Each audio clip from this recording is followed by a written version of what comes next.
यह कहानी एक छोटे से गांव की है जो घने जंगल के किनारे बसा था।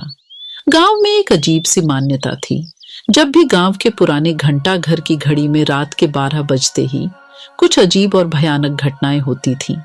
लोग कहते थे कि यह घंटा घर एक गहरे अंधेरे जादू से जुड़ा हुआ है और जो भी इसकी रहस्यमयी घंटियों की आवाज सुन लेता है उसे भयानक सपनों और डरावने अनुभवों का सामना करना पड़ता है। उसी गांव में अर्जुन नाम का एक बालक रहता था जो गांव में रहकर पढ़ाई करता था। एक दिन अर्जुन को अपने दोस्त रोहित से पता चलता है कि उसके चाचा जो इस रहस्य से जुड़ी किताबें इकट्ठा करते थे कुछ दिनों पहले अचानक गायब हो गए हैं। कोई नहीं जानता कि वो कहाँ गए, पर उनकी किताबें अब रोहित के पास हैं। अर्जुन और रोहित इस रहस्य को सुलझाने का सोचकर घंटा घर की ओर जाने का निर्णय लेते हैं। आधी रात को जब गांव में सभी लोग सो रहे होते हैं, अर्जुन और रोहित चुपचाप घंटा घर के पास पहुंचते हैं। जैसे ही घड़ी में 12 बजते हैं, एक ठंडी हवा का झोंका उन्हें घेर लेता है और तभी अचानक उन्हें घंटा घर के अंदर से एक रोशनी दिखती है। रोशनी को देखकर अर्जुन और रोहित घंटा घर के अंदर जाकर देखते हैं कि वहां एक पुराना जादुई द्वार है जो अब तक किसी ने नहीं देखा था।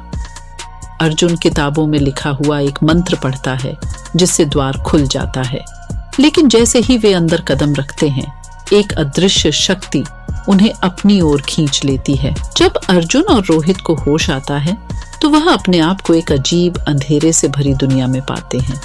यहाँ की हर चीज धुंधली और डरावनी थी। आसमान पर कोई तारे नहीं थे और चारों ओर घना अंधकार छाया हुआ था। हर कदम पर उन्हें महसूस होता था कि कोई अदृश्य ताकत उनके पीछे है। इस अंधेरे संसार में अर्जुन को एहसास होता है कि यह दुनिया जादू से बनी है और इसे एक रहस्यमयी जादूगर नियंत्रित करता है जिसे अंधेरे का स्वामी कहा जाता है।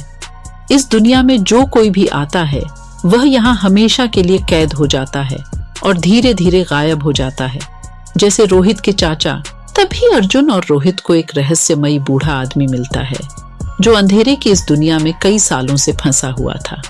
वह उन्हें बताता है कि केवल अंधेरे का स्वामी ही इस दुनिया का दरवाजा बंद कर सकता है और वह एक किले में रहता है जो इस अंधेरे के बीच कहीं छिपा है।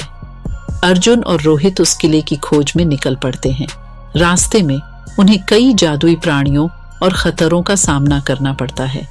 यहाँ के पेड़, हवा और पानी सब कुछ जिंदा और जादुई था। इस दुनिया की हर चीज उन्हें मारने के लिए तैयार थी। अंत में अर्जुन और रोहित अंधेरे के स्वामी के किले तक पहुंच जाते हैं। किला डरावना था और वहां का माहौल खौफनाक था। किले के अंदर उन्हें जादूगर मिलता है जो उन पर हंसते हुए कहता है कि कोई भी उसके अंधेरे से बचकर वापस नहीं जा सकता। उसकी शक्तियां इतनी मजबूत थीं कि वह अंधकार को नियंत्रित कर सकता था। लेकिन अर्जुन और रोहित ने हार नहीं मानी। अर्जुन को किताबों में लिखे एक जादुई मंत्र की याद आती है जो अंधेरे को भेद सकता है। वह मंत्र बोलते ही एक तेज रोशनी निकलती है जो जादूगर की शक्तियों को कमजोर कर देती है। जादूगर हार मान लेता है और बताता है कि वह कभी एक साधारण इंसान था जिसे जादू की लालसा ने इस अंधेरे में फंसा दिया। वह अर्जुन को एक आखिरी विकल्प देता है। अगर वह इस जादुई दुनिया से लौटना चाहता है तो उसे यह दुनिया हमेशा के लिए बंद करनी होगी, जिससे यहाँ कैद हुए लोग कभी वापस नहीं आ सकेंगे। अर्जुन इस कठिन निर्णय के बाद जादूगर के दिए विकल्प को स्वीकार करता है और दरवाजे को हमेशा के लिए बंद कर देता है। इससे अंधेरे का संसार हमेशा के लिए मिट जाता है और अर्जुन और रोहित गांव वापस लौट आते हैं। अर्जुन और रोहित गांव लौटकर सभी को सच बताते हैं, लेकिन घंटा घर का जादुई दरवाजा हमेशा के लिए गायब हो चुका था।